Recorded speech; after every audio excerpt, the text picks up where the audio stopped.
Hello, my name is Reverend Nancy Wilson, and I'm the moderator of Metropolitan Community Churches. And I come today to wish all of you, MCC members and friends, churches, colleagues, a very, very blessed Holy Week and Happy Easter. Earlier this year, as I was preparing my reflection, the elders were all preparing reflections for Lent and Holy Week. And as I began to prepare for Easter, I asked myself the question, what was the first Easter at MCC like? And I went to the source and talked to Reverend Troy Perry and heard a story I hadn't heard before, and many of you may not have heard, and about that first Easter. Easter in 1969 for MCC Los Angeles. The service happened at the Women's Club in Huntington Park. MCC was still a little bit in the closet then, and even the women at the Women's Center didn't really know what MCC was actually.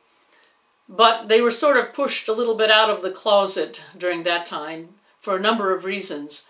One of which was that on that Easter Sunday, they had their largest attendance ever of 120 people. Think about 120 people. They had to move to the upper room of the Women's Club just to be able to accommodate everyone. And in a few short weeks, they were asked to leave the Women's Club, but they had already begun to outgrow it anyway. And Troy said it was kind of a turning point, that from that Easter Sunday on, attendance never went down. It only went up as more and more people began to hear of this life-giving message.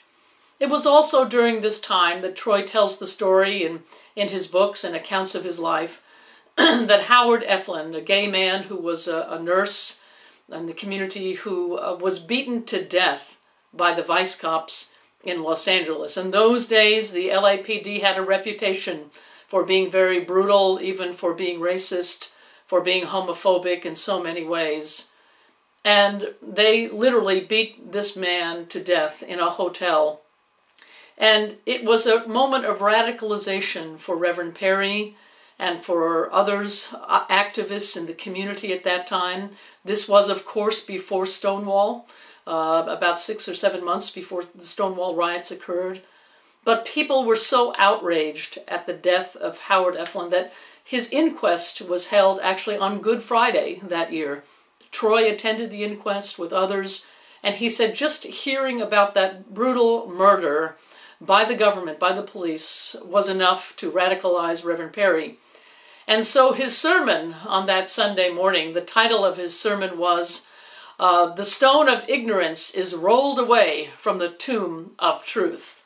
It kind of sounds like Troy, doesn't it, when you hear that? The stone of ignorance is rolled away from the tomb of truth. But I've been meditating on that phrase in the weeks since I've heard Troy talk about this, and thinking about that in our almost 45 years of ministry together in MCC, that has been such an important part of our vocation.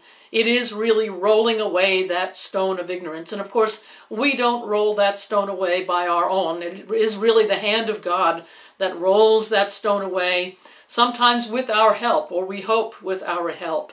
I think about the Supreme Court this week considering the issue of marriage equality in the United States of America, thinking that those many years ago in that first Easter service, I don't think people ever believed the day would come when the United States Supreme Court would actually consider marriage equality for all LGBT Americans, and how many places around the world marriage equality would already have become a reality and a truth.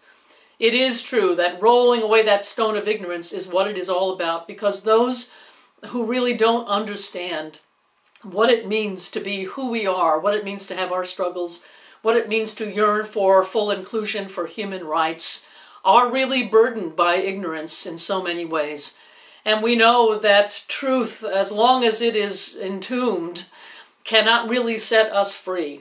Jesus was freed from that tomb, and in his resurrection, he offers all of us new life. And that new life is rooted and grounded in the truth of who we are and who God has made us to be. I'm so proud that I live in a time where I could live my vocation as a clergy person, where I could live my vocation as a pastor and as a spiritual leader, and where I can do that openly as who I am. And I'm so proud to live in a time where I can really see the day when my marriage to Paula Shaneweather will be recognized and will be seen as equal to anyone else's marriage. I know that God is moving through our people, through our churches and our communities. I like to say that MCC kind of wrote the book on gay marriage, on marriage equality. We were doing weddings, years and years ago, 40 years ago, 45 years ago.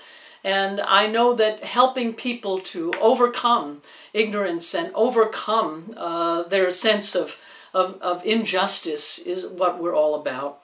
I hope that this Easter you will be inspired again to be an activist, to be a spiritual activist, to be someone who links and makes the connection between the resurrection power of God in Jesus Christ and the ways in which God is resurrecting hope and love and truth all over the world. I hope you have a wonderful Easter in your congregations, with your friends and family. God bless you.